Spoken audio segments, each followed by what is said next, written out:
안녕하세요. 유화정입니다. 반갑습니다. 오늘은 해외 사례로 본 포괄적 성교육 법제화의 방향에 대해서 이야기해 보려고 합니다.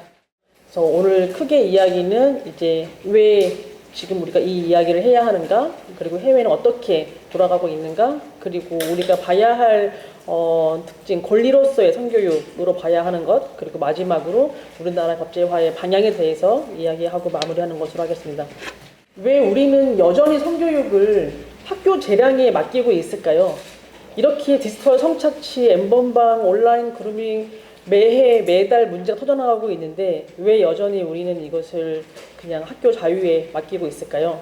한국은 포괄적 성교육을 부정하는 몇 안 되는 OECD 국가 중에 하나입니다. 제가 21년도 유네스코 자료를 갖고 와서 아마 최근에 약간의 변화가 있었을 수도 있습니다. 하지만 변하지 않는 것은 한국은 여전히 포괄적 성교육을 규정하고 있지 않다는 것입니다. 국제 흐름에서 보면 핀란드, 영국, 호주 등은 이미 법적 근거와 표준 커리큘럼, 그리고 교사 훈련, 평가 체계가 구축이 되어 있습니다. 그러나 한국은 여전히 학교보건법 시행규칙 15시간 여기에 멈춰 있죠. 사실상 의무도 없고 표준도 없고 전문성도 없는 상태입니다. 그리고 포괄적 성교육에서는 젠더 정의 접근을 확대하고 있습니다. 그래서 단순히 건강 동의 중심을 넘어서 비폭력 문화, 관계 권력 역학, 젠더 정의를 강조하고 있습니다. 따라서 한국도 성교육을 단순히 어떤 성 지식을 전달한다 이런 것이 아닌 권리 기반 접근과 사회 정의 실현의 교육으로 전환하기 위해 포괄적 성교육 기본법 제정이 필수적인 상태입니다. 해외 사례는요, 스웨덴, 영국, 캐나다, 대만, 프랑스를 중심으로 보려고 합니다. 스웨덴은 이미 1955년 꽤 이른 시기부터 초중고에서 의무화되었고요. 2010년 교육법 개정으로 전 교과목에 성인지적 관점을 반영하도록 명시하고 있습니다. 그래서 사실상 교과서의 성주류화가 핵심입니다. 2022년 전면 개정을 통해서 기존의 성과 동거 지식 내용을 확장하고 명칭을 성, 동의, 그리고 관계로 변경하였습니다. 즉, 성, 동의, 재생산권 보장에 대한 강조가 이 개정의 핵심입니다. 법적 근거는 스웨덴 교육관련법, 교육법, 고등교육법, 차별금지법에 근거하고 있습니다. 오늘 주제의 핵심인 커리큘럼은 아니지만요, 제가 그냥 짧게 몇 개만 추려서 갖고 왔습니다. 섹슈얼리티, 재생산, 정체성, 종교적 표현의 자유, 기술을 대하는 문화적 태도 등등등 굉장히 다양한 과목에서 다양한 주제가 잘 녹아져 있습니다. 시사점으로는 스웨덴의 성교육은 일반 교과목 안에서 성평등과 다양성 존중 관점에 기반하여 통합적으로 이루어진다. 그래서 이것이 따로 시간을 빼서 어떤 걸 만들어서 한다라기보다 그냥 교과목 안에 이것들을 학생들 자연스럽게 녹여서 배울 수 있다는 것이죠. 그리고 아까 얘기한 것처럼 교과목의 성주류화가 채택되어 있다. 시대는 우리나라 초중고 학급에 해당하는 학생들 전 교과목에서 성평등, 다양성, 성정체성, 존중, 성과 동의, 재생산권 이런 개념들을 아주 통합적으로 폭넓게 다루고 있습니다. 영국은 우리 2019년, 20년도에 관계교육이라고 해서 한번 뉴스가 많이 나왔던 때가 있습니다. 그래서 이때도 포괄적 성교육 가이드라인에 기반해서 관계교육을 했었고요. 영국의 특징은 워낙 여기도 종교적인 색깔이 강하고 보수적인 색깔이 있기 때문에 학부모들의 반발이 꽤 심했었습니다. 근데 이거를 학교가 밀어붙이고 대신에 학생의 부모가 자녀 성교육 일부 또는 전체에 대한 학습권을 거부할 수 있는 선택권을 주었습니다. 그런데 이 과정은 학교 교장과 협의를 통해 이루어져야 하고 부모는 반드시 자녀 학교에 성교받지 않는 대신에 가정 내 대체할 수 있는 성교육을 제공해야 한다를 의무로 하고 있습니다. 그래서 이것이 또 다른 나라와 약간 차별적인 특징이라고 볼 수 있겠고요. 영국도 커리큘럼 내용이 많이 있습니다. 근데 그 중에 아주 일부만 좀 추려보았는데요. 큰 테마로는 가족, 존중하는 관계, 온라인과 미디어, 안전 이런 것들이 있고 결혼, 이성 간의 결혼, 동성 간의 결혼은 평생을 함께하던 두 사람 법적 승인 관계이다로 시작해서 굉장히 다양한 내용들이 과목 안에 녹여져 있습니다. 중고등학교에서는 섹슈얼리티의 내용이 들어가 있고요. 실제적인 이야기들이 들어가 있습니다. 임신과 선택, 테스트의 중요성, 치료 방법 등등에 대해서 구체적으로 명시하고 있습니다. 영국은 2010년도에 제정된 평등법을 근거로 개인의 정체성과 함께 LGBT에 대한 혐오 차별을 엄격히 금지하고 있습니다. 반면 우리나라 성교육은 젠더에 대한 부정확한 번역 해석으로 인해 여전히 성평등이 아닌 양성평등을 강조하고 있습니다. 다양한 정체성을 직간접적으로 차별하고 배제하는 경향이 있고요. 따라서 국내에서 오랫동안 제기된 포괄적 차별금지법 제정이 필요할 것이라고 생각합니다. 캐나다는 주마다 조금 차이가 있습니다. 근데 그 중에 온타리오주의 예를 좀 보면은 이제 온타리오주 같은 경우에는 2019년도 초등학교와 중학교 성교육 과정을 개정했습니다. 고등학교 과정은 2015년도 과정을 이제 유지했었고요. 온타리오주의 성교육은 건강과 체육에서 주로 이루어졌습니다. 여기서 사회정서적 학습, 적극적 삶, 운동 요소, 건강한 삶 이렇게 네 가지 영역으로 구성되어 있고요. 특이하게 온타리오는 2013년 11학년, 그러니까 우리나라로 보면은 고등학교 1학년에 해당하는 시기에 사회과학 코스에 젠더 스터디즈가 포함되어 있습니다. 이 이슈는 지금도 여전히 반발이 굉장히 심한 상태입니다.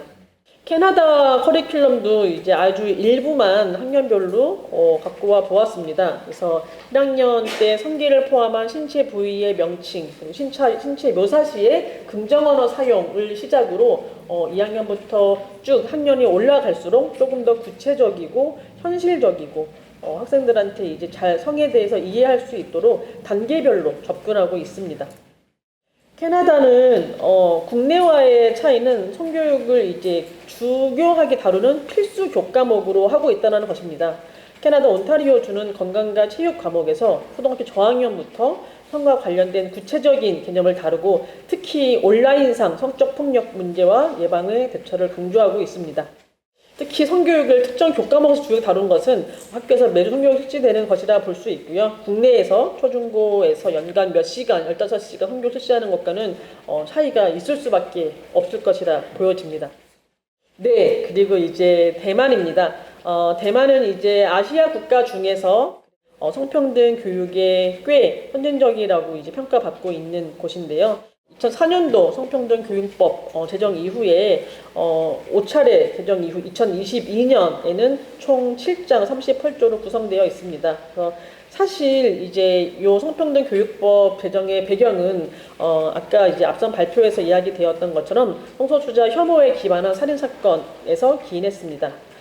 대만의 성교육은 독립적인 교육과정이 아닌 인권, 다문화, 성교육을 함께 연계해서 진행되고 있고요.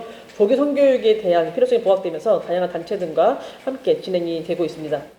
네, 대만 커리큘럼도 이제 생물학적 성별, 성적 지향, 성별 특성 및 정체성, 다양성에 대한 존중, 그리고 이제 젠더와 다문화주의까지 다양한 주제들이 커리큘럼에 배치되어 있습니다. 시사점은 이제 어떻게 보면 학교 현장이나 정부에서는 야, 스웨덴 얘기 너무 동떨어진 거 아니야? 야, 영국 얘기 너무 동떨어진 거 아니야? 하지만 아시아 지리적으로 가까운 대만 정도는 우리가 좀 역사적으로 비슷한 형태를 갖고 있다고 볼 수 있겠는데요.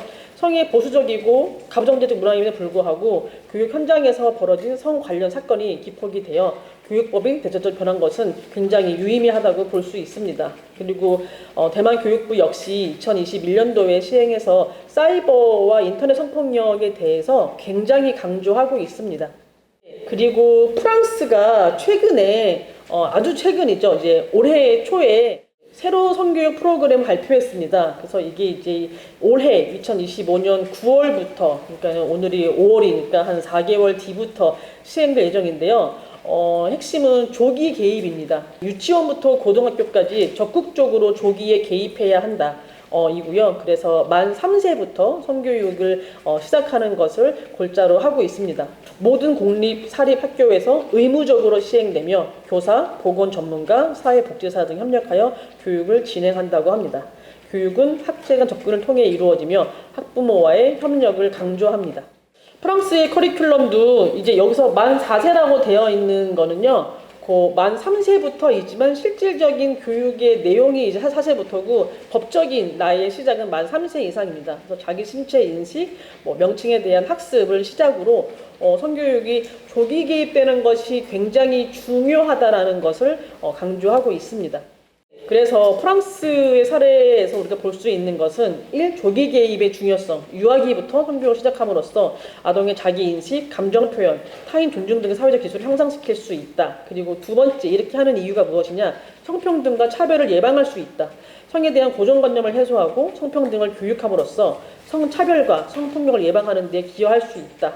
그리고 이것은 WHO가 유럽연합 권장하는 포괄적 성교육의 기준과 부합하도록 한다. 네, 이게 핵심입니다.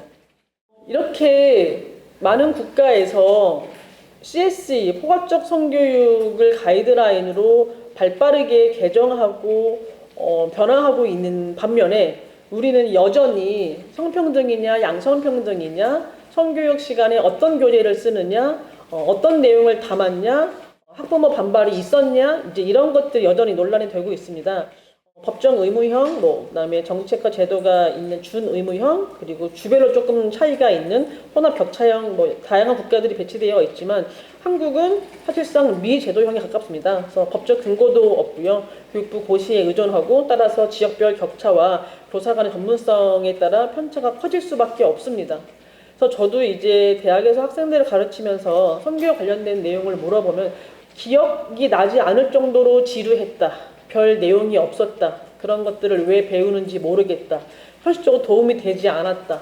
그리고 이미 스마트폰으로 많은 정보와 경험을 갖고 있는 우리들한테 너무나 옛날 이야기를 해주는 것 같아서 사실 이해가 되지 않았다. 이러한 평가들이 거의 99%입니다. 우리는 포괄적 성교육, 특히 성교육에서 우리가 포괄적 세 글자만 들어가면 어떤 분들, 특히 어린 자녀를 학부모들은 굉장히 민감하게 생각합니다. 그런데 그냥 단순히 생물학적인 지식을 전달하는 것이 아니라 포괄적인 내용을 담는 것이 왜 문제라고 생각할까요? 근데 이것을 우리는 다른 프레임으로 권리로 바라봐야 할 것 같습니다. 포괄적 성교육 법제화의 의미는요, 성교육 커리큘럼 표준화와 권리 기반 교육의 실현, 아동 청소년의 권리 보장입니다.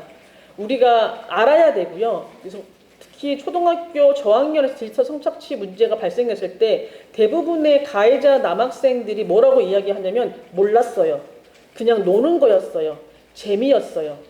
그거의 진위 여부를 따지기 이전에 실제로 모를 수 있고요. 교육하지 않으면 이미 그 정도로 일상의 성폭력 문화가 만연화되어 있기 때문에 굉장히 일찍부터 가르치는 것이 중요합니다. 특히 우리나라 같이 인터넷 강국, 거의 이제 농담 반 진담 반으로 요즘의 아이들은 태어날 때부터 스마트폰을 손에 쥐고 태어난다고 할 정도로 스마트폰에 굉장히 앞서 나가 있습니다.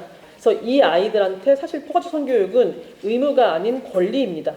법적 기반이 없는 성교육은 지역별, 학교별 편차를 초래하며 교육의 지속성과 일관성을 보장할 수 없습니다.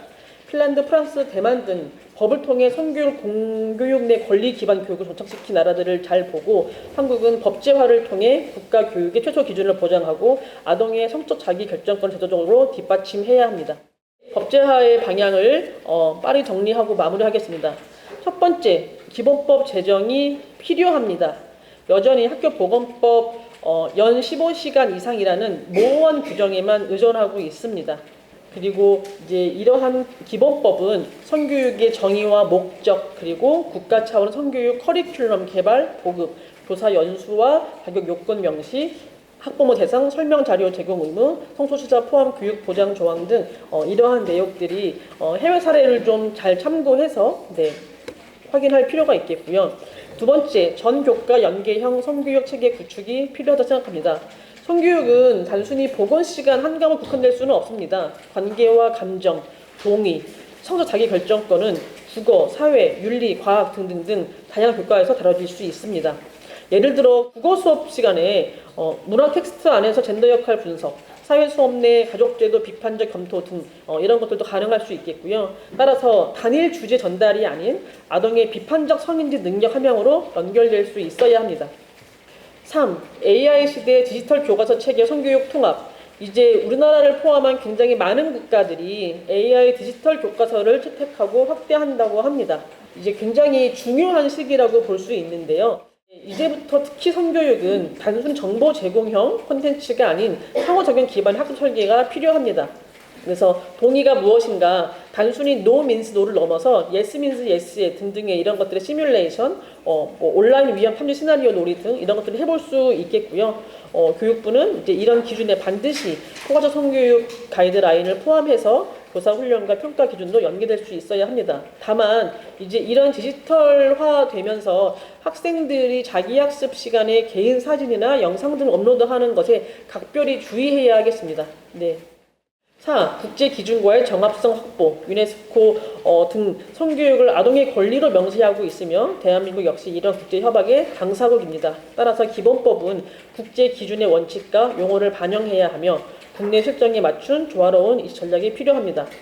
포괄적 성교육 법제화는 보편적 아동이라는 단지 정체성을 넘어서 교차적 억압 속에 놓인 성소수자, 장애인, 이주 청소년 등을 포용하고 정의롭고 민감한 접근으로 이루어져야 합니다.